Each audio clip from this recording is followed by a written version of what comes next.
मैं धन्यवाद देता हूं परमेश्वर का इस सुंदर समय का जो परमेश्वर ने मुझे दिया है। मैं विशेष धन्यवाद देता हूं प्रभु में मेरे भाई अनुपम डेविड, अपनी भाभी शबनम डेविड जी का, जिन्होंने ये मौका मुझे दिया कि मैं आपके समक्ष उपस्थित हो सकूं और हम सब परमेश्वर के नाम को लेने वाले हों।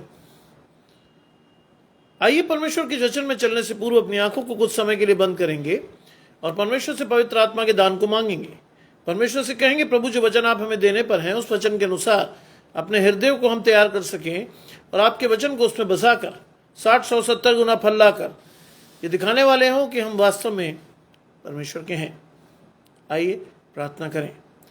तमाम आशीषों को देने वाले परमेश्वर यीशु मसीह में हमारे बाप और खुदा, हम धन्यवाद करते हैं इस सुंदर अवसर के लिए जो कि आपने हमें दिया है। विश्वास रखते हैं कि आप हमें संभालते हैं, आप हमें संभालेंगे और विश्वास के साथ हम अपने जीवन में ऐसे ही आपके साथ आगे बढ़ते रहेंगे। आने वाला समय आशीषित हो और जितने आराधकों को आपने चुना है कि वो आपके इस लाइव सेशन में ज्वाइन करें, आप सभी बारी बारी से उनको लाएं और विश्वास रखें कि प्रभु आपको, मुझको, हम सभी को आशीषें देगा। इस प्रार्थना को यीशु मसीह के नाम से मांग लेते हैं, सुने और ग्रहण करें, आमीन। माया जी मेरे साथ जुड़ गई, परमेश्वर का धन्यवाद, परमेश्वर की आशीष आपको और आपके घराने को। आइए पढ़ने के लिए हम निकालेंगे पहला तिमुथियुस उसका 6 अध्याय उसके 3 से 10 पद। फर्स्ट तिमुथियुस, रोहिणी जी जुड़ती हैं, परमेश्वर की आशीष आपको और आपके घराने को।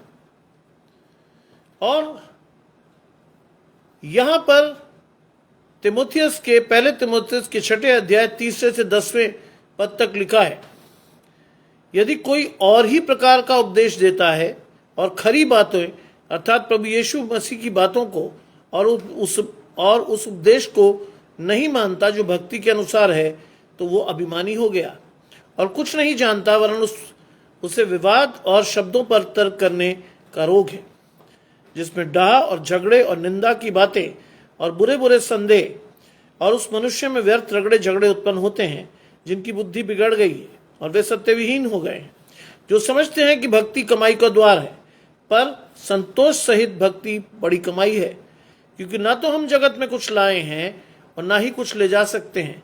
शबनम भाभी जुड़ती हैं, परमेश्वर की आशीष आपके और आपके पेज पर, आपने ये मौका दिया, परमेश्वर की आशीष। और लिखा है, ना तो हम जगत में कुछ लाए हैं ना कुछ ले जा सकते हैं, और यदि हमारे पास खाने और पहनने को हो तो इसी पर संतोष करना चाहिए। पर जो धनी होना चाहते हैं वे ऐसी परीक्षा और फंदे में और बहुत सी व्यर्थ और हानिकारक लालसाओं में फंसते हैं, जो मनुष्य को बिगाड़ देती है और विनाश के समुद्र में डुबो देती है। क्योंकि रुपए का लोभ सब प्रकार की बुराइयों की जड़ है, जिसे प्राप्त करने का प्रयत्न करते हुए बहुतों ने विश्वास से भटक कर अपने आप को नाना प्रकार के दुखों से छलनी कर लिया है। ये परमेश्वर का वचन है, परमेश्वर का धन्यवाद हो। आशीष भाई जुड़ते हैं पुणे से, परमेश्वर की आशीष आपको और आपके घराने को। आज का उपदेश बहुत ही सारगर्भित है।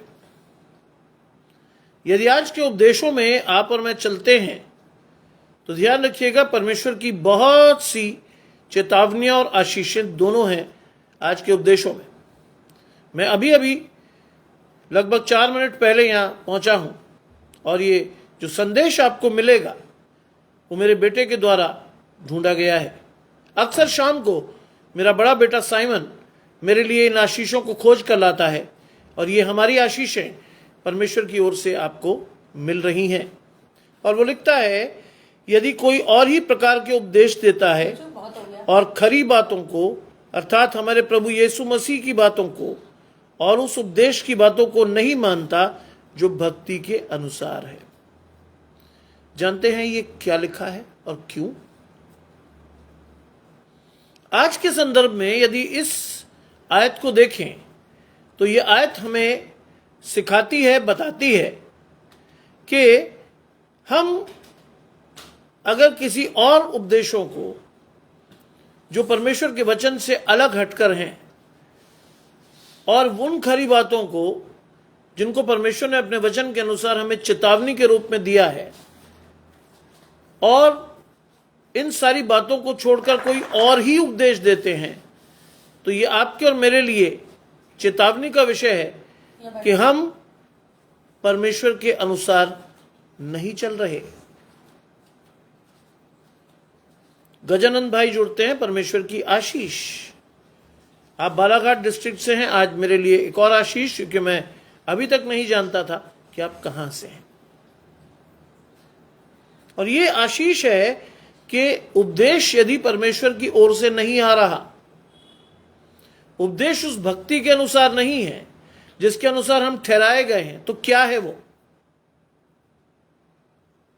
जाहिर शब्दों में परमेश्वर का यह वचन आपको और मुझे बता रहा है कि वो शैतान की ओर से है।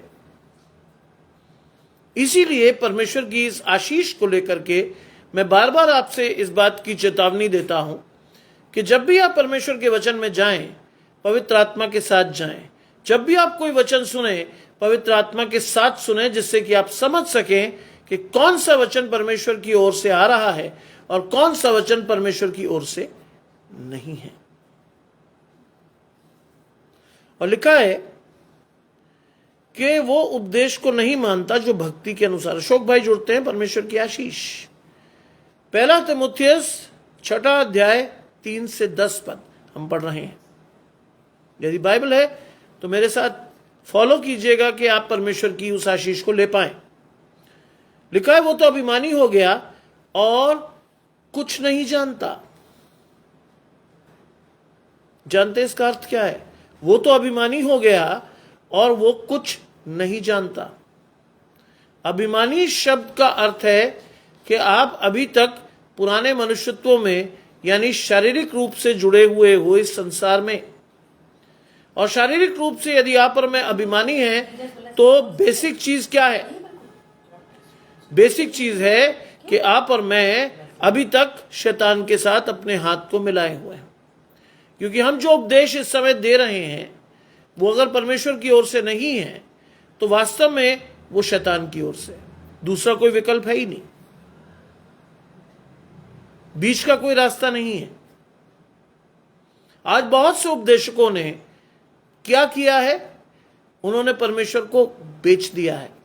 आज बहुत से उपदेशक आपके अनुसार आपको शुगर कोटेड पिल में खिलाते हैं परमेश्वर का वचन, जिससे कि आप प्रसन्न हो सकें। लेकिन हमारा उद्देश्य मनुष्यों को प्रसन्न करना नहीं है।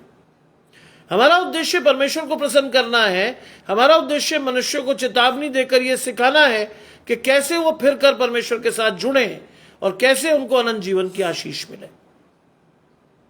हमारा उद्देश्य कतई ये नहीं है कि मैं और आप परमेश्वर से फिर जाएं। और लिखा है, वो तो अभिमानी हो गया, यानी अभी तक उसने शरीर की अभिलाषाओं को नहीं छोड़ा है। अभी तक उसके जीवन में आशीषों का धन है। और क्या है? कुछ नहीं जानता। परमेश्वर का प्रकाशन नहीं है। बहुत से लोगों को मैं देखता हूं जीवन के 53वें वर्ष में, बहुत से लोगों को मैंने देखा, सुना, जाना है। बहुत से लोग क्या करते हैं? परमेश्वर के वचन को लिख लाते हैं, उसी को पढ़कर वो कहते हैं हम बहुत बड़ा काम कर रहे हैं। नहीं, नहीं। एक व्यक्ति से मेरा सामना हुआ और मैंने उनसे कहा, भाई आप तो लिखते हैं। अरे भाई, तैयारी करनी पड़ती है। आप भी तो प्रीच करते हैं, तैयारी करते होंगे। मैंने कहा, दुर्भाग्य से अगर आप मुझसे पूछें तो नहीं। बोले फिर? मैंने कहा, फिर तो परमेश्वर के पवित्र आत्मा का काम है। अभी बता तो चुका हूं मैं आपको कि मुझे आए हुए मात्र 6-7 मिनट हुए हैं और इस वचन को मेरे बेटे ने मुझे दिया और मैं प्रचार कर रहा हूं। क्योंकि ये मेरी ओर से नहीं है, ध्यान रखिएगा, ये मेरी ओर से नहीं है। ये परमेश्वर का पवित्र आत्मा आपके साथ बात कर रहा है। मैं माध्यम हूं, बस। इससे बड़ा कोई काम मेरा नहीं है। आप कहेंगे पास्टर साहब या स्टैनली भाई आप बहुत बढ़िया हैं, मेरी कोई कुवत नहीं है कि परमेश्वर के वचन को मैं इस तरह से 1 घंटे तक प्रचार कर सकूं। मेरी कुवत नहीं है। और लिखा है, वो तो अभिमानी हो गया और कुछ नहीं जानता, वरन उसे विवाद और शब्दों पर तर्क करने का रोग है। उसे विवाद। परमेश्वर का वचन आपको लिखता है, कहां रहा विवादी? कहां रहा इस संसार का धनी? सब घटते घटते नाश हो गए। क्या जीवित रहेगा? परमेश्वर का जीवित पवित्र आत्मा जीवित रहेगा, जो संसार की उत्पत्ति से पहले संसार में था और संसार के नाश होने के बाद भी संसार में रहेगा। आज आप और मैं सोचते हैं विवाद करके मैं और आप कुछ पालेंगे? नहीं। दिखा देंगे कि हम परमेश्वर की ओर से नहीं हैं, हम कुछ नहीं जानते। हम तर्क करके लोगों को नीचा दिखाते हैं। बाइबल क्या सिखाती है? हर एक को अपने से बेहतर समझो। बाइबल क्या सिखाती है? अवश्य है कि वो मेरे जीवन में बढ़े और मैं घटूं। और जब हम अपने जीवन में परमेश्वर की आत्मा को बढ़ते हुए देखते हैं तो पहली चीज जो हमारे जीवन से जाती है वो है अहम या अभिमान। यहां क्या लिखा है? वो अभिमानी हो गया और कुछ नहीं जानता। क्यों? क्योंकि उसे विवाद और शब्दों पर तर्क करने का क्या है? रोग। इसका मतलब वो पवित्र आत्मा के साथ नहीं है। अगर वो रोगी है तो वो परमेश्वर के पवित्र आत्मा के साथ नहीं है। परमेश्वर हर तरह की परेशानी को आपके जीवन से निकालता है, हर तरह के। कोई रोग, कोई दुख, कोई तकलीफ। क्या लिखा है भजन संहिता 91 में? कोई दुख तेरे डेरे के निकट नहीं आएगा। क्यों लिखा है ये?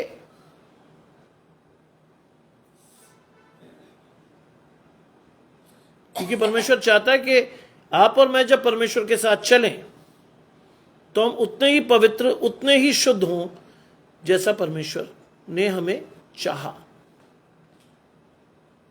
ध्यान रखिए, मैंने शब्द इस्तेमाल किया चाहा।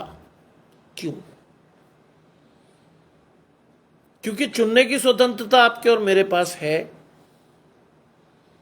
अगर आप परमेश्वर को चुनते हो तो उसके स्वरूप के अनुसार मुझे और आपको तैयार करना है अपने आप को। और अगर आपने शैतान चुना है तो ये सारी चीजें लिखी ही हैं।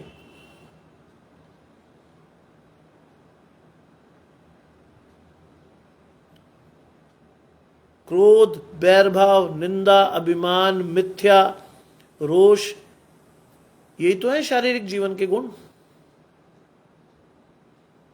और अगर आप ये और मैं ये चीजें नहीं छोड़ पा रहे तो ये मान लीजिए कि आपने शैतान को पकड़ा हुआ अभी तक छोड़ा नहीं है।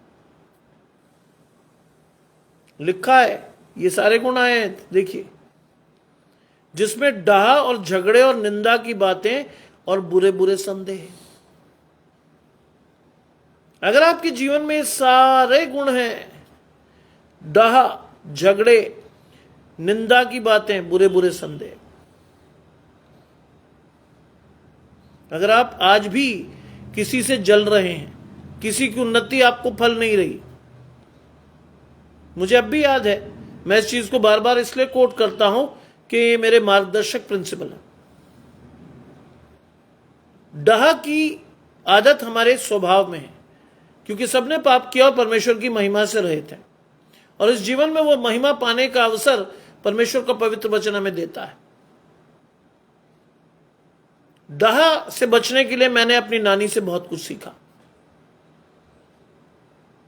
सोचिए, वो महिला जिसने एक भरा पूरा घर देखा हो और उसके बाद वो महिला जिसके पास एक बोरी बर्तन, उसके 3 बच्चे, पेड़ का सिरहाना और चूल्हे की रोटी,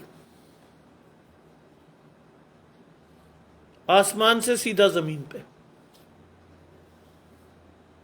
और उसमें भी जो उनका छोटा बेटा था वो मेंटली चैलेंज था, उसको लेकर वो लाहौर से यहां। लेकिन उस स्त्री से, मेरी नानी से मैंने सीखा कि जिंदगी में कभी किसी को देखकर ईर्ष्या मत करो। क्यों? उन्होंने सिखाया, बेटा किसी को कुछ अच्छा देखो किसी घर में तो तुरंत प्रार्थना में ये कहो, प्रभु मुझे शक्ति दे, सामर्थ दे, मौका दे कि मैं इससे बेहतर खरीद सकूं।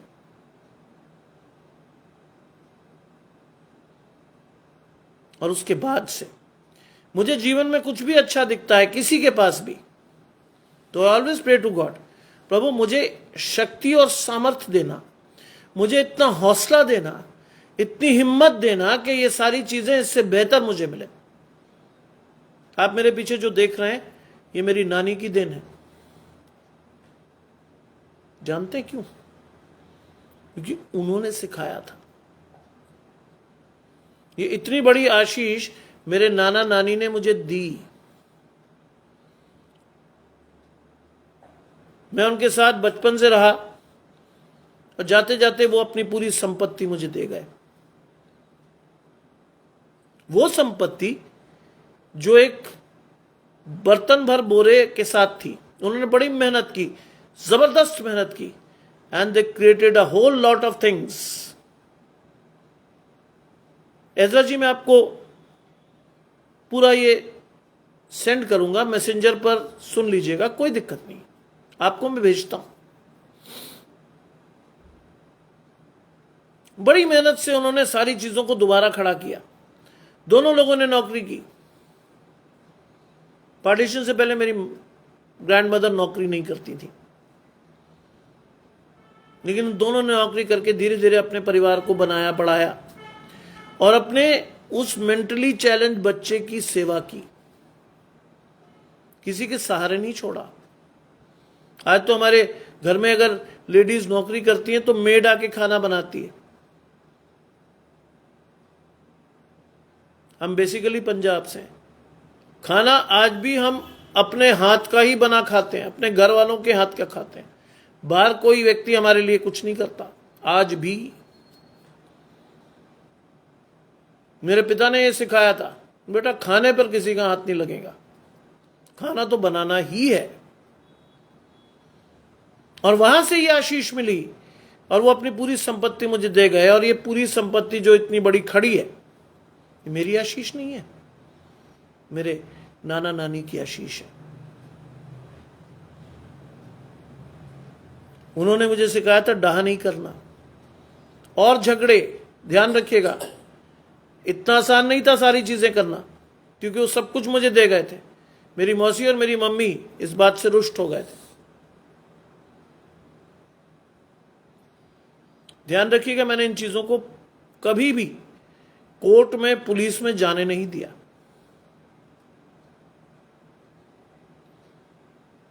जब मुझे आगरा में ये चीज बनानी थी, तो जैसी संपत्ति बिकी, मैंने अपनी मौसी को एक बहुत बड़ा हिस्सा दिया। जानते एक प्रकाशन क्या था? 2 चीजें थी। उस समय तक मेरी मौसी विधवा हो गई थी, मेरे मौसा जी का देहांत हो गया था। और बाइबल का प्रकाशन यह था कि विधवा का न्याय बिगड़ना परमेश्वर से सीधा पंगा लेना है। इससे मैं वो नहीं कर सकता था। दूसरी बात, मेरी मौसी मेरी मां से बड़ी थी और मेरे नाना नानी को मां बाप बनने का पहलौठा अधिकार उन्हीं से था। इसलिए मैंने इस बात का पूरा ख्याल रखा कि वो संबंध ना टूटे। और 2019 तक मेरी मौसी जब तक जीवित रही, उन्होंने एक बेटे से बढ़कर मुझे प्यार दिया। मैंने वो झगड़ा अपने जीवन में आने नहीं दिया, शैतान को अपने जीवन में घुसने नहीं दिया, अपने परिवार में ये चीजें होने नहीं दी, क्योंकि परमेश्वर का प्रकाशन था। बहुत लोगों ने कोशिश की कि इस परिवार में झगड़ा हो जाए संपत्ति को लेकर, लेकिन मैंने होने नहीं दिया, क्योंकि मैं परमेश्वर के साथ तब भी चल रहा था। और लिखा है निंदा की बातें, ये इंटीग्रल पार्ट है आज हमारे व्यक्तित्व का। जो नहीं होता हम उसकी निंदा करके उसका सत्यानाश कर देते। और ये प्रकाशन बहुत लेट मुझे परमेश्वर ने दिया और सिखाया। और मैं आज भी विश्वास करता हूं कि अगर आप निंदा करते हो तो आप परमेश्वर को शोकित करते हो। निंदा हमारे जीवन से कभी नहीं होनी चाहिए, क्योंकि जिसकी भी हम निंदा कर रहे हैं वो भी परमेश्वर की ओर से बनाया गया जन है। इसलिए निंदा आपके और मेरे जीवन से नहीं होनी चाहिए। दूसरी चीज, बुरे बुरे संदेह। बुरे बुरे संदेह का अर्थ जानते हैं? जब हम संदेह करते हैं तो हम परमेश्वर से स्वतः दूर हो जाते हैं, क्योंकि याकूब की पत्री में लिखा है कि जो व्यक्ति संदेह करता है वो उस लहर के समान है जो हवा से बहती और उछलती है। ऐसा मनुष्य ये ना समझे मुझे प्रभु से कुछ मिलेगा। वो व्यक्ति दुचिता और अपनी सारी बातों में चंचल है।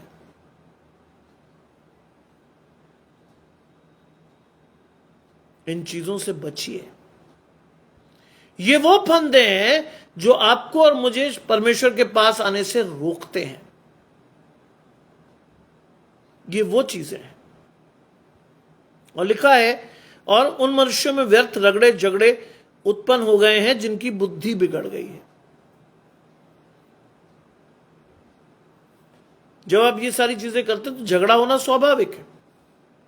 आप अभिमानी हो, डाह करते हो, आपके अंदर झगड़े हैं, आप निंदा करते हो, तो क्या होगा? व्यर्थ के झगड़े, लड़ाइयां, रिश्ते टूटेंगे, परिवार टूटेंगे। एक पुरानी सेइंग है कि पुराने समय में पड़ोसी भी परिवार होते थे और आज भाई भी पड़ोसी है। यह है शैतान का काम आपके और मेरे जीवन में। आज हमारे लिए भाई भी पड़ोसी ही है। और लिखता है, रगड़े झगड़े उत्पन्न होते हैं जिनकी बुद्धि बिगड़ गई है और वे सत्य से विहीन हो गए। तुम सत्य को जानोगे और सत्य तुम्हें स्वतंत्र करेगा। तुम सत्य से विहीन हो गए हम। आज परमेश्वर का वो वचन हमें उस सत्य से परिचित नहीं कराता जिसमें यीशु मसीह साफ तौर पर कहता है कि मार्ग, जीवन और सत्य मैं हूं। बिना मेरे द्वारा कोई पिता के पास नहीं पहुंच सकता। आज क्या हो गए हम? सत्य से विहीन हो गए हैं। इस आयत का अगला हिस्सा बहुत इंपॉर्टेंट है, ध्यान से सुनिएगा। जो समझते हैं भक्ति कमाई का द्वार है, रुकिए इस पर। भक्ति कमाई का द्वार है। यह वचन एक्सीडेंटली मिला है मुझे, मेरे बेटे ने मुझे दिया। मैं बिना पढ़े बोल रहा हूं, लेकिन जैसी ये चीज आई, परमेश्वर का प्रकाशन है कि आज हम परमेश्वर को बेच रहे हैं। आज परमेश्वर हमारे लिए कमाई का द्वार है। आज रिलीजन भी एक इंडस्ट्री है कई लोगों के लिए। आज हम परमेश्वर के उस वचन को भूल गए हैं जिसमें कहा गया है, सेत में मिला है सेत में दो। हम कहते हैं भाई अगर तुम्हें जाना है इस एरिना में, इस जगह पर, तो इतने पैसे देकर एंट्री टिकट लो। अगर आपको किसी बड़े प्रचारक से मिलना है तो एक बहुत बड़ा घेरा है, उसको बेध कर आप पहुंचो। हर स्टेज पर आपको पैसा देना। आपको ये रेट लिस्ट दिखाई जाएगी कि सब मिलने के इतने पैसे, बातचीत करने के इतने। और पहला तिमुथियुस 6 अध्याय 3 से 10 पद, 1 तिमुथियुस चैप्टर 6 वर्सेस 3 to 10। आपको बताया जाएगा कि सब मिलने के इतने, बात करने के इतने, प्रार्थना के इतने पैसे दे दीजिए। क्या लिखा है? भक्ति कमाई का द्वार है। यह है शैतान का काम। आज शैतान ने परमेश्वर को भी दांव पर लगाकर बेचना शुरू कर दिया है। बुरा मत मानिए, ये सच्चाई है। ये सच्चाई है। आज बड़े बड़े लोग, बड़े बड़े प्रचारक भक्ति को कमाई का द्वार मानते हैं। आऊंगा तो इतने पैसे लूंगा, यहां ठहराइए, इतनी गाड़ी को इंतजाम कीजिए, इतने लोग आएंगे, 5 स्टार में ठहरेंगे, टोटल खर्चा है 4 लाख। अगर आप अफोर्ड कर सकते हो तो बताइए, नहीं तो नहीं। क्या परमेश्वर बिकता है? क्या परमेश्वर को बेचने के लिए रखा है? यस, बिल्कुल सही है। तेजा जी धन्यवाद। और ये चीज आपको और मुझे समझना चाहिए, क्या परमेश्वर बिकता है? क्या परमेश्वर बेचने की चीज है? लेकिन आज आपने और मैंने परमेश्वर को बेचने की चीज बना दिया है।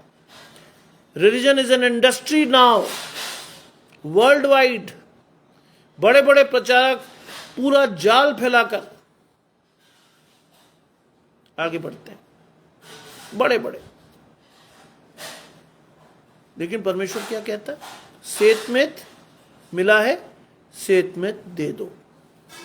परमेश्वर की आशीषें बिकाऊ नहीं है, बिल्कुल नहीं। आप क्या सोचते हैं मुझे इनविटेशन नहीं आते? बहुत लोग इनवाइट करते हैं। मेरा आधा परिवार विदेशों में बैठा है। कई लोग कहते हैं भैया यहां आ जाओ, नहीं। जो परमेश्वर ने दिया है, जैसा दिया है, उसी पर परमेश्वर आशीष देगा। आगे लिखा है, मैं नहीं कह रहा, आगे लिखा है। 6 आयत आपको और मुझे चेताती है, पर संतोष सहित भक्ति हमारी बड़ी कमाई है। संतोष सहित भक्ति, क्या लिखा है बाइबल में? तुम्हारे पास जो है उसी में संतोष करो, क्योंकि परमेश्वर तुम्हें थोड़े में संतोष करते देखकर तुम्हें बहुत का मालिक बनाएगा। आशीष परमेश्वर से आनी है। आज मैं और आप रिलीजन को बेचकर, धर्म को बेचकर आशीषें कमा रहे हैं, नहीं। लिखा है, पर संतोष सहित भक्ति बड़ी कमाई है।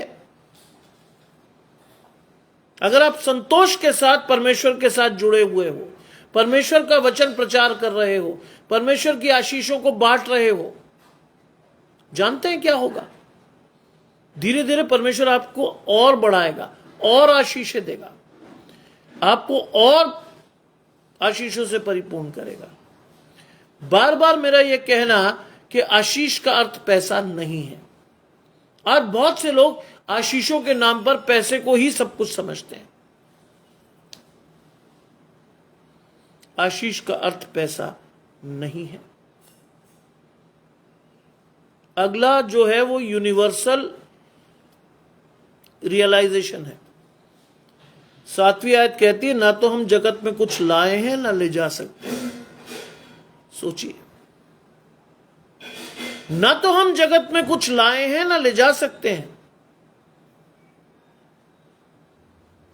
जिसको ये बात समझ में आ गई वो परमेश्वर में हमेशा आनंदित रहेगा। परमेश्वर कहता, मैं फिर कहता हूं आनंदित रहो। वो हमेशा प्रभु में आनंदित रहेगा। जिसको ये मालूम है, अभी मुझसे एक व्यक्ति पूछ रहा था, सर आप इतने खुश क्यों रहते हो? इग्नू से जब मैं निकल रहा था तो मेरे एक फेलो प्रोफेसर ने मुझसे पूछा कि भाई तुम इतने खुश क्यों रहते हो, कोई तकलीफ तुम्हें दिखती नहीं।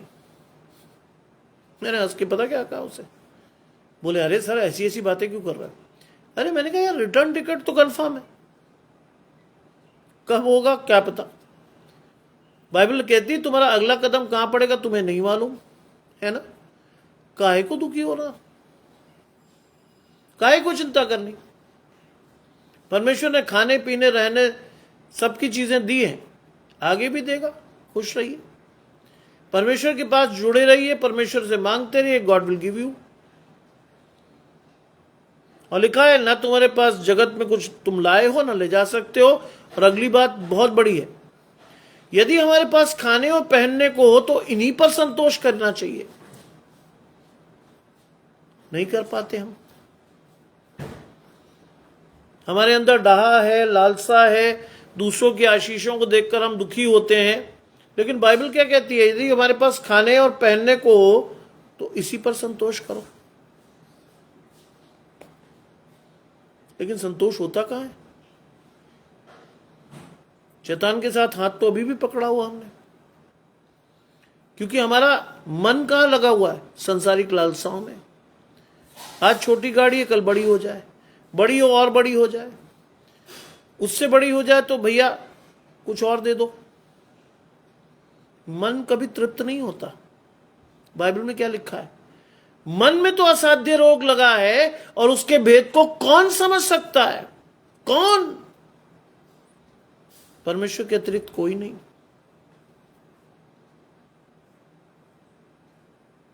लिखा है कि साहब अगर हमारे पास खाने और पहनने को हो तो संतोष करना चाहिए। मैं इस बात पर 100% सहमत हूं।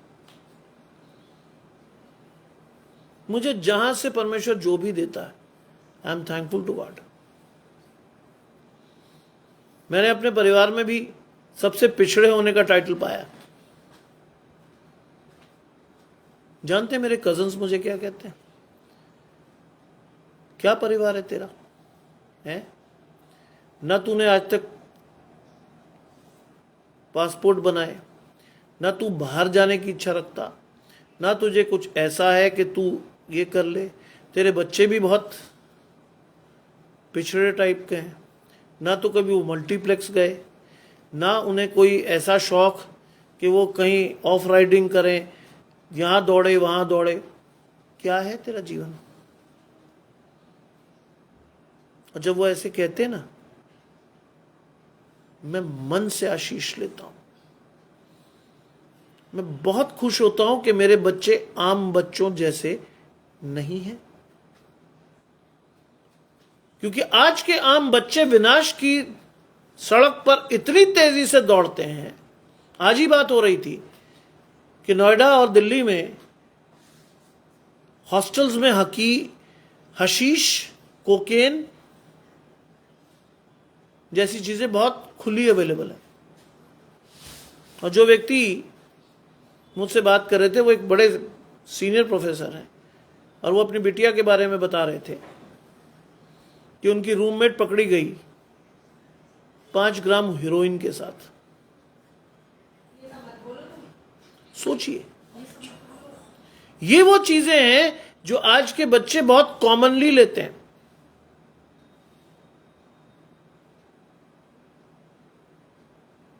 ड्रिंक आज के बच्चों में बहुत कॉमन है। कॉन्वेंट में तथाकथित पढ़ने वाले बच्चे 15 साल 16 साल से ड्रिंक करना शुरू कर देते हैं। गर्लफ्रेंड होना आज की डेट में या बॉयफ्रेंड होना आज की डेट में एक आम फैशन है।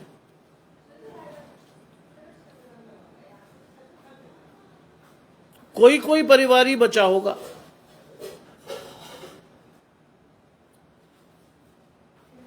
और आज हमने भी अपने बच्चों को किस तरह से ट्रेन कर रखा? ए बेटा, दुनिया में सब चलता है। एक मसीह परिवार में मुझे सुनने को मिला, मैं हैरत में आ गया।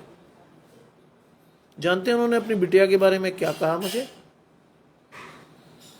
उन्होंने कहा, देखिए साहब, यही तो उम्र है एंजॉय करने की, अब शादी के बाद थोड़ी एंजॉय करेगी। मैंने अपने माथे पर हाथ मारा। इसे आप एंजॉयमेंट कहते हैं? बाइबल में लिखा है, परमेश्वर को अपने शरीर को भली भांति और सिद्ध इच्छा के अनुसार बलिदान करके चढ़ाओ। इसे आप एंजॉयमेंट कहते हैं? क्या है प्रकाशन आपका? ये एंजॉयमेंट है?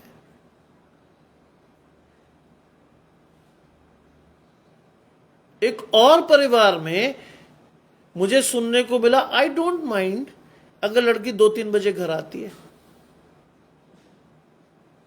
मसीह परिवार है ये, नॉन क्रिश्चियंस की बात नहीं कर रहा मैं। I don't mind. अरे माइंड तो आप तब करोगे जब बच्चा विनाश की कगार पे खड़ा होकर कहेगा कि जब मुझे जरूरत थी, जब मुझे सिखाना था, तब कहां थे तुम? तब आपको महसूस होगा कितनी बड़ी गलती कर गए आप। आज we were discussing in IGNOU कि हमारे बच्चे घर में इसलिए सेफ हैं, अगर हॉस्टल में होते तो बिगड़ जाते। मैंने बड़े छाती ठोक कर कहा कि अगर मेरा बच्चा हॉस्टल में भी होता तो भी नहीं बिगड़ता। उन्होंने कहा सर क्यों? मैंने कहा मैंने उसे ऐसी शिक्षा दी ही नहीं। घर में है चलो अच्छी बात है, मेरे साथ है, मुझे रोज दिखता है, रोज वो काम करता दिखता है, रोज पढ़ता दिखता है, लेकिन मुझे मालूम है कि अगर वो बाहर भी होता तो भी वो नहीं बिगड़ता, क्योंकि जिस रूप में वो मुझे दिया गया था उस रूप में उसका सरवाइव करना ही मुश्किल था। लेकिन परमेश्वर की आशीष और परमेश्वर के अनुग्रह से वो बचा है, तो परमेश्वर के प्रकाशन ने बचाया है। जैसे मैं बचपन में बचा, परमेश्वर की इच्छा के अनुसार आज इस्तेमाल हो रहा हूं। मैं जानता हूं मेरा बेटा मुझसे बेहतर इस्तेमाल होगा, क्योंकि 21-22 साल की उम्र में मेरा प्रकाशन ऐसा नहीं था कि मैं अपने पिताजी को निकाल कर दूं परमेश्वर का वचन प्रचार करने के लिए। आज मैं पूरे इत्मीनान से लौट कर आता हूं, क्योंकि मुझे मालूम है कि अगर मैं लेट भी हूं तो भी परमेश्वर का वचन मेरे बेटे ने निकाल लिया होगा मेरे लिए। आज वो उस आशीषों में डूब कर परमेश्वर के वचन को लाकर देता है। क्या बोलना है, कहां से बोलना है, कैसे बोलना है।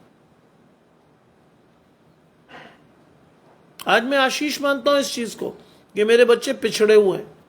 मेरे कजन्स मुझे कहते हैं पिछड़े हुए बच्चे तेरे, ना मल्टीप्लेक्स जाए, ना बॉयफ्रेंड है, ना गर्लफ्रेंड है, ना सिगरेट शराब दारू, कुछ नहीं, तू भी नालायक।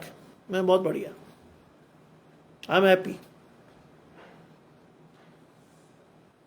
परमेश्वर ने ये चीजें मेरे जीवन में नहीं दी। परमेश्वर ने मुझे और मेरे परिवार को चुना कि वो सकरे मार्ग पर चलेगा, परमेश्वर के साथ चलेगा, संसार की अभिलाषाओं से दूर रहेगा, और जो कुछ आप मेरे पीछे देख रहे हैं वो आशीष है परमेश्वर की ओर से। अंग्रेज भाई जुड़ते हैं परमेश्वर की आशीष आपके और आपके घराने को। वो किसी शैतान ने नहीं दी है, वो मेरे नाना नानी की मेहनत की कमाई है, उनके खून पसीने का पैसा है, जिसे परमेश्वर ने कई गुना बढ़ाया। इसलिए ये पीछे जो दिख रहा है ये मेरा नहीं है, ये परमेश्वर की आशीष है। ये है आशीष परमेश्वर की। आज बहुत सारे लोग पूरे जीवन में एक घर तक नहीं बना पाते। क्यों? बचता ही नहीं पैसा, रहती नहीं आशीष।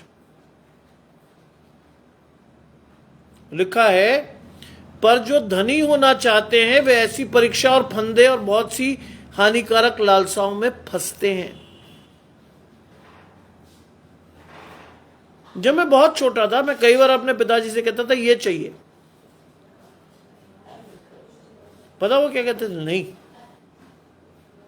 उन्होंने बहुत सी चीजों के लिए हमें स्नप करके डांट कर रोक दिया। कई बार मैं अपने पिताजी से पूछता था यार तुम्हारे यहां इंस्पेक्टर के बच्चे अपनी अपनी गाड़ियों में स्कूल जाते हैं, हम तो आपकी सरकारी गाड़ी में भी नहीं चढ़ पाते। पता क्या कहते थे? बेटा उनकी कमाई मुझसे चौथाई है,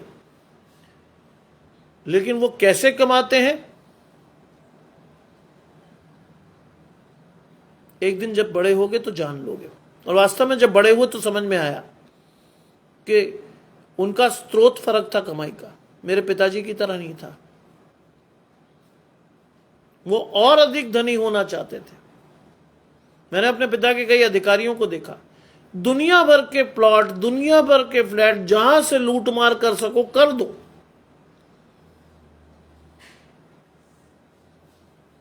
लेकिन मेरे पिताजी ने हमेशा इस बात का ख्याल रखा कि सरकार का एक भी पैसा इधर से उधर नहीं होना चाहिए। जानते हैं उनका प्रकाशन क्या? मुझसे 100 रुपए ले जाओ, मेरे 1000 रुपए का नुकसान हो जाए, मुझे कोई दिक्कत नहीं, सरकारी पैसा नहीं जाएगा इधर से उधर। जानते क्यों? क्योंकि उन्होंने ये प्रकाशन अपने पिता को देखकर पाया। जो आशीष हमारे घर पे आज भी है वो क्या है बाइबल की आशीष? तू थोड़े में विश्वास योग्य रहा, मैं तुझे बहुत का मालिक बनाऊंगा। I have seen my father from rags to riches, जमीन से आसमान तक मैंने अपने पिता को जाते देखा। वो बच्चा जिसके पास 10वीं तक पहनने को हवाई चप्पल भी नहीं थी, वो बच्चा ऐसी स्थिति में था कि वो जो चाहे खरीद सकता था,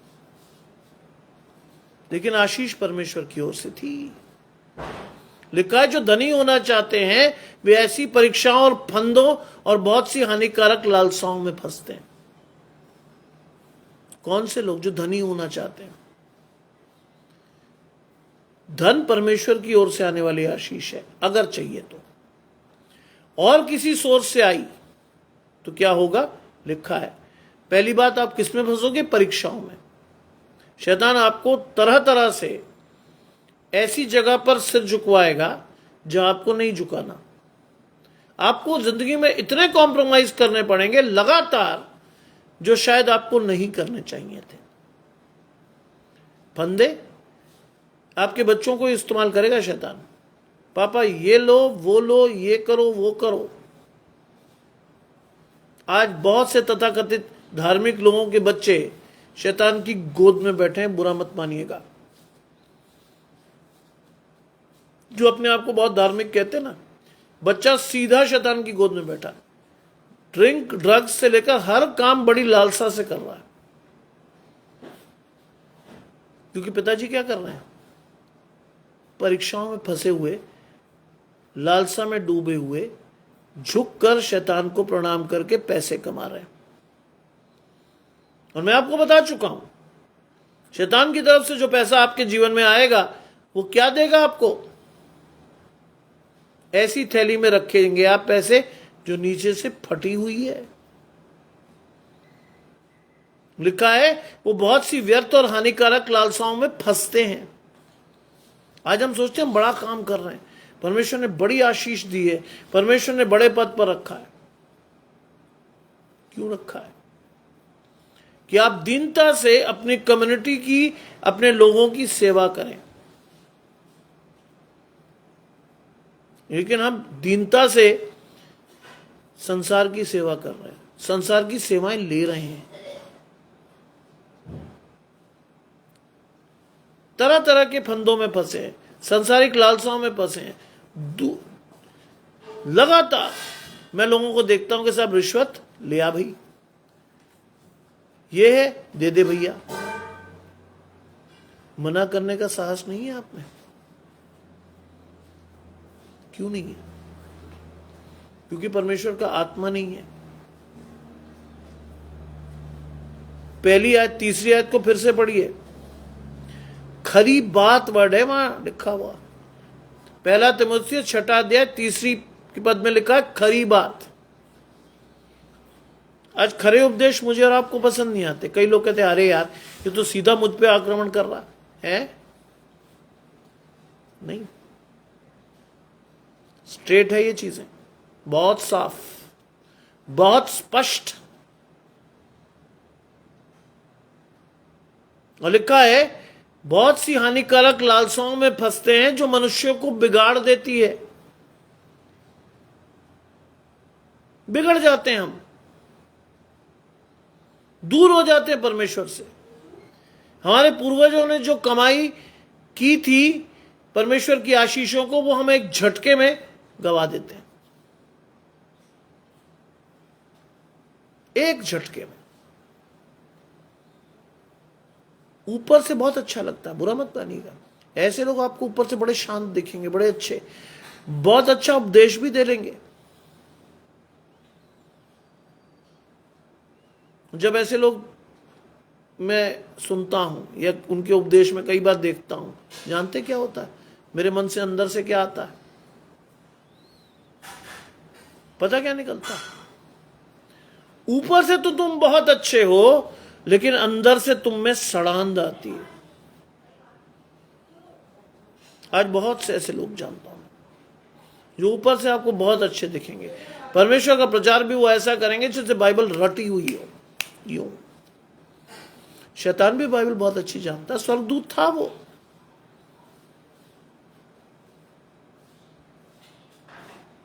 लेकिन मैं हमेशा अपने पिता की एक बात पर चलता हूं, first set your house in order, पहले अपने घर को सही करो, देन प्रीच। और दूसरी आशीष जो मेरे पिताजी से मुझे मिली है बचपन से, फर्स्ट प्रैक्टिस देन प्रीच।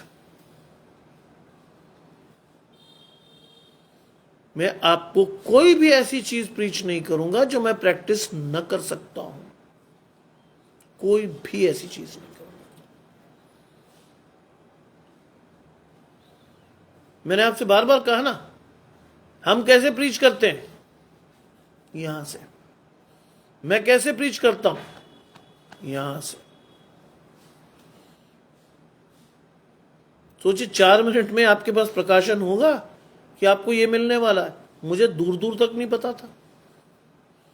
हाँ, मुझे यह पता था कि मेरा बच्चा कुछ ना कुछ लाया होगा। गुस्से मैंने पूछा, हाँ मैं हाथ धो कर आता हूं, मुंह पे पानी डाल लूं? उसने कहा हाँ तैयार है, परमेश्वर का वचन लिया हुआ है, आओ। तो आया, उसने कहा ये है। बकायदा वो आयत भी बताता कहां से कहां तक। लिखा है जो मनुष्य को बिगाड़ देती है, और अंतिम चीज सुनिए, विनाश के समुद्र में डुबो देती है। विनाश के समुद्र में आशीष नहीं आती, आशीष का उल्टा आता है, विनाश। आज मैं धन्यवाद देता हूं कि मेरा बेटा आशीषों के गहरे समुद्र में घुसकर आशीषें लेकर आता है मेरे लिए। अगर आप मुझसे कहेंगे तो मैं बहुत खुशी से, बड़े गर्व से कहूंगा कि मेरे आत्मिक जीवन का आधार मेरा बालक, मेरा बेटा है। अगर वो एक दिन मेरे पास ना हो तो मैं तो पता नहीं क्या क्या कर जाऊं, ना पहुंचे परमेश्वर का प्रकाशन मेरे पास। और जब मुझे लोग कहते ना, अरे तेरा बच्चा तो यार बहुत ढीला, क्या करेगा जिंदगी में, है ना, उसे ये आता ना वो आता, ना फलाना ना लिखाना। मैंने कहा कोई जरूरत नहीं चाहिए, कोई जरूरत नहीं। उसके पास जो है वो आपके बच्चों तक पहुंचेगा ही नहीं। संसारिकता में आपके बच्चे इतने डूबे हुए हैं, लालसाएं इतनी खरी और खुली हैं।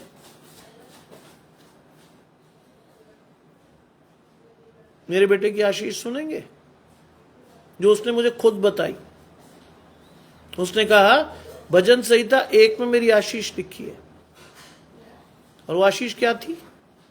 वो परमेश्वर की व्यवस्था पर दिन रात लीन रहता है और उसकी व्यवस्था से प्रसन्न रहता है। सिंपल चीज। वरना क्या होगा, आप और मैं विनाश के समुद्र में छप्प से जाएंगे। कई बार हमारे बच्चे प्रेरित करते हैं, अरे पापा लाओ यार पैसे, कोई दिक्कत नहीं है, दुनिया कमा रही तुम भी कमाओ। मैं धन्यवाद करता हूं, मेरे दोनों बच्चों ने कभी मुझे प्रेरित किया नहीं। जो दिया, जहां दिया, जैसे दिया, उसको लेके वो खुश होगा।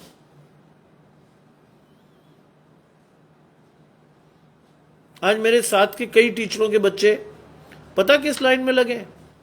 आज ही मेरे एक मित्र मुझे बता रहे थे, मेरी बेटी ने मांगा iPhone 16 Pro 1.25 लाख का। फिर उसने मेरी तरफ देखा कि यार खर्चे बहुत हैं। नहीं, मेरी तरफ जब मैं हंसा तो मेरी तरफ देख कर बोले, तेरा बच्चा कुछ नहीं मांगता? नहीं। कौन सा फोन यूज करता? मैंने सैमसंग का एक है, बेचारा 2020 में लेके दिया था, ऑनलाइन क्लासेस के लिए चाहिए था। 4 साल से एक ही फोन चला रहा है। अब मैंने कहा उसमें बहुत खुश है वो। कितने का लिया था? होगा मैंने 10-11 हज़ार का, 10 हज़ार का। वो पीछे से बोला 10 हज़ार का पापा। गया था वो मेरे साथ, बड़े बड़े फोन दिखाए, उसने हटा दिया। ना, मुझे सिर्फ ऑनलाइन क्लासेस के लिए फोन चाहिए पापा, मुझे और कुछ नहीं करना। जानते हैं आज की डेट में ना वो इंस्टाग्राम पे, ना फेसबुक पे, ना व्हाट्सएप पे। व्हाट्सएप पे सिर्फ एक चीज के लिए है, वो है उसकी एमए की क्लास का ग्रुप, उसके नोटिसेस आते हैं, उसी में है वो। मैं तो मन से धन्यवाद करता हूं ऐसी औलाद का जो परमेश्वर के द्वारा पकड़ी हुई है, इधर उधर नहीं जाती। क्योंकि लिखा है रुपए का लोभ सब प्रकार की बुराइयों की जड़ है। रुपए का लोभ सब प्रकार की बुराइयों का जड़ है। ना ये आशीष मेरे पास है और ना ही मेरे बच्चों को छू गई है रुपए का लोभ। आज हमारे पास जो है जैसा है हम बड़े खुश। आज हमारे कॉलेज में बच्चे को, टीचर को असिस्टेंट प्रोफेसर में 6,000 से 7,000 का प्रमोशन मिला। वो 15 लाख की नई गाड़ी खरीद लाया।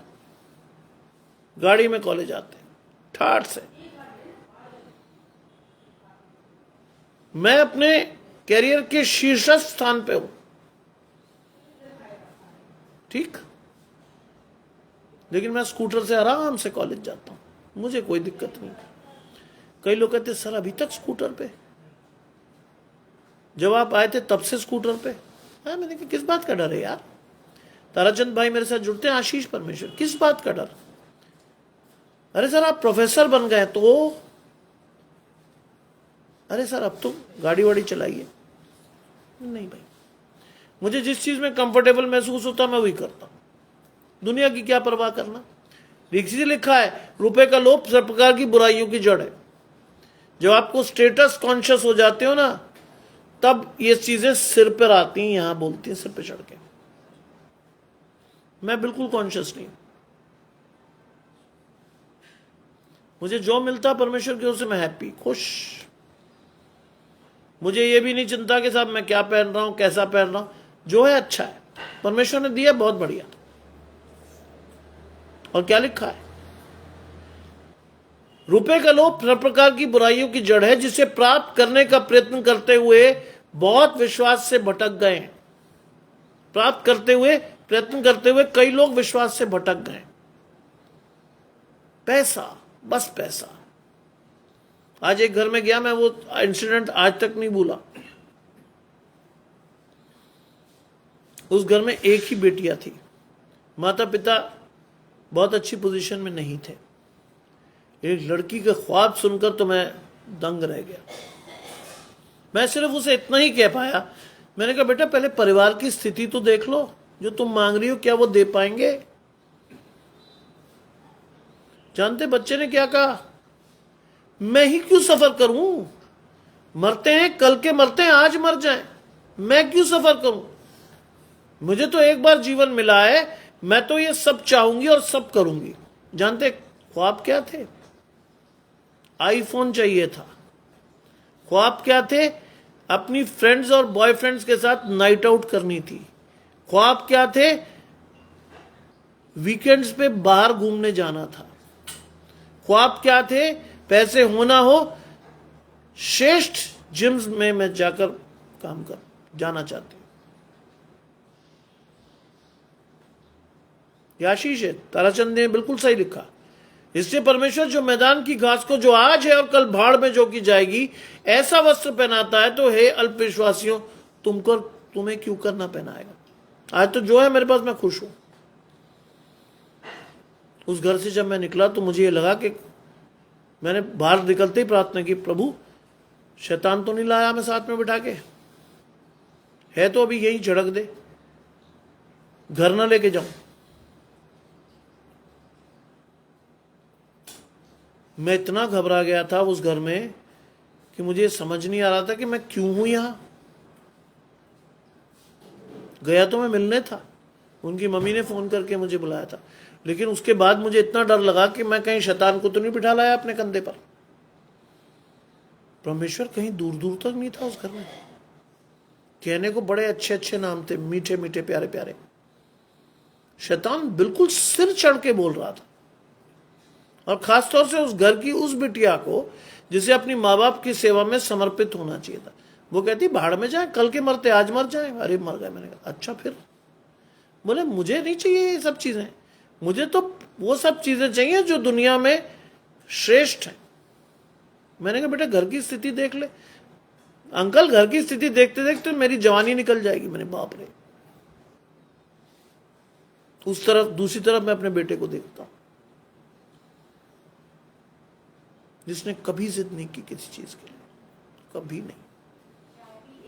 जो भी जाकर मैंने लेकर दे दिया, उसने पलटकर यह भी नहीं पूछा कि पापा ये अच्छा लग रहा है नहीं लग रहा। सिर्फ एक ही चीज कहता हूं, बेटा ठीक है पहन लोगे? हाँ पापा ठीक है, शाबाश। कभी नहीं पूछा उसने मुझसे, कभी कहा ही नहीं। छोटा बेटा मेरा चंचल है, वो थोड़ा चालाक भी है, लेकिन वो भी कभी अपने बाप से बाहर नहीं गया। धन्यवाद ताराचंद जी, आप सड़क पे चलते चलते मुझे सुन रहे हो, यह आशीष परमेश्वर की। अशोक भाई कॉलेज में मुझे सुनते हैं, यह आशीष परमेश्वर की। जो समय जो जगह परमेश्वर आपको दे, आप सुनते हो, यह है आशीष। और वो कहता है कि जिसे प्राप्त करने का प्रयत्न करते हुए बहुत से विश्वास से भटककर अपने आप को नाना प्रकार के दुखों से छलनी बना लिया। बहुत से लोग शैतान के सामने झुके हुए हैं, बहुत से लोग। प्रकाशन है ही नहीं परमेश्वर। बहुत से लोगों को मैं जानता हूं प्रचार बड़ा अच्छा करते हैं, ओहो, ऐसा लगता है कि ओहो सीधा परमेश्वर ही बोल रहा है। लेकिन पता कहां फर्क पड़ जाता है? कहां फर्क पड़ जाता है? जब उनके परिवार को देखो, पता चल जाता है कि नहीं है प्रकाशन। नई बात की परमेश्वर ने इनके परिवार से। जानते वो किस आयत को दिखाते हैं बाइबल की? तू दूसरे की आंख का तिनका ढूंढता है, अपनी आंख का लट्ठा तुझे नहीं सूझता। पहले अपने आंख के लट्ठे को निकाल, तो दूसरों की आंख के तिनके को तू भली बात निकाल पाएगा। यह है वो चीज। आज बहुत लोगों का प्रचार मुझे आशीष नहीं देता। बोलते बहुत अच्छा, तरह तरह की दुनियावी बातें बीच में जोड़ देते हैं। फलाने इवेंजलिस्ट ने लिखा, ढिमाके ने वो लिखा, ये लिखा। परमेश्वर का वचन तो बहुत थोड़ा सा रह जाता है, बहुत थोड़ा सा। देखिए मैं प्रार्थना करता हूं, प्रार्थना मैं हर एक के लिए करता हूं। बहुत लोग ऐसे हैं जिन्हें परमेश्वर ने बहुत बड़ी बड़ी आशीषों के लिए चुना था, बीच में से शैतान ले गया। चले भी गए।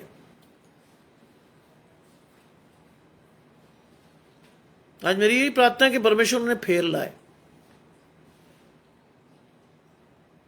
कहीं भी चले जाए।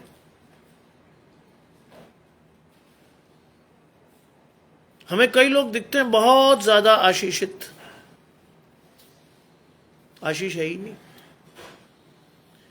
मेरे पिता ने मुझे सिखाया था कि आशीष का पैमाना ढूंढना हो तो बच्चे किसी भी व्यक्ति के परिवार को देख लो, समझ जाओगे कितनी आशीषें हैं वहां, कितनी।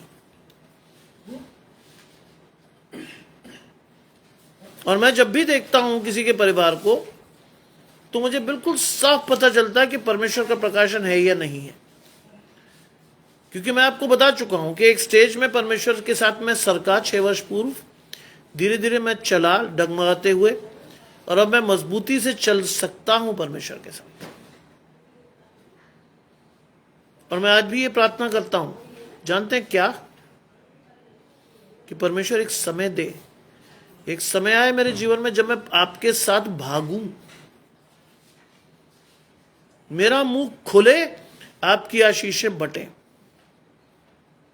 मैं रोज ये प्रार्थना करता हूं कि प्रभु एक समय आए, आपने चलना तो सिखा दिया, एक समय आए कि मैं आपके चट्टान पर खड़े होकर विश्वास के साथ लोगों को आपका वचन ऐसे बांटूं कि उनकी आत्मा तृप्त हो। आज सुबह मेरी बहन मुझसे ही कह रही थी, कल तू 3 बार बोला। हाँ अच्छा, कॉलेज था? मैंने बिल्कुल था। मैंने उसके बाद इग्नू भी था, फिर भी। अरे मैंने कहा परमेश्वर की आशीष है भाई, क्यों ना बोलूं? कहते नॉर्मल दिनों में 2 बार आशीष है परमेश्वर की, क्यों ना करूं परमेश्वर के साथ? जिस चीज के लिए परमेश्वर ने चुना है, जिस प्रकाशन को परमेश्वर ने दिया है, मैं क्यों ना करूं उसको?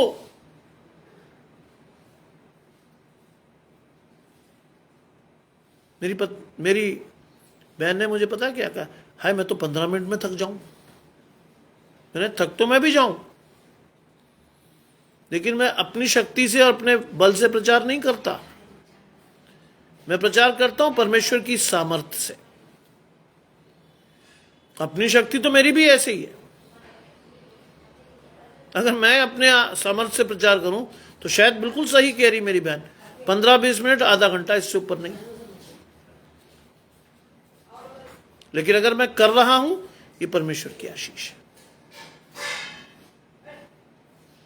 आज इस संध्या में परमेश्वर का वचन आपको यह सिखा रहा है कि परमेश्वर की आशीषों को संतोष समेत अपने जीवन में लो, क्योंकि संतोष समेत भक्ति बहुत बड़ी कमाई है। संतोष सहित भक्ति बहुत बड़ी कमाई है। आज अगर आप परमेश्वर को चखना चाहते हो तो अपने जीवन का अवलोकन करो, कहां से उठाकर परमेश्वर कहां लाया और कहां ले जा सकता है, उसके लिए तैयारी करो, है ना? आज बहुत सीधी सी बात है। पिछले 6 वर्ष में परमेश्वर ने बहुत आशीषें दी हैं और प्रभु के जनों की आशीष के साथ मैं जीवन के अंतिम समय तक परमेश्वर के साथ रहूंगा।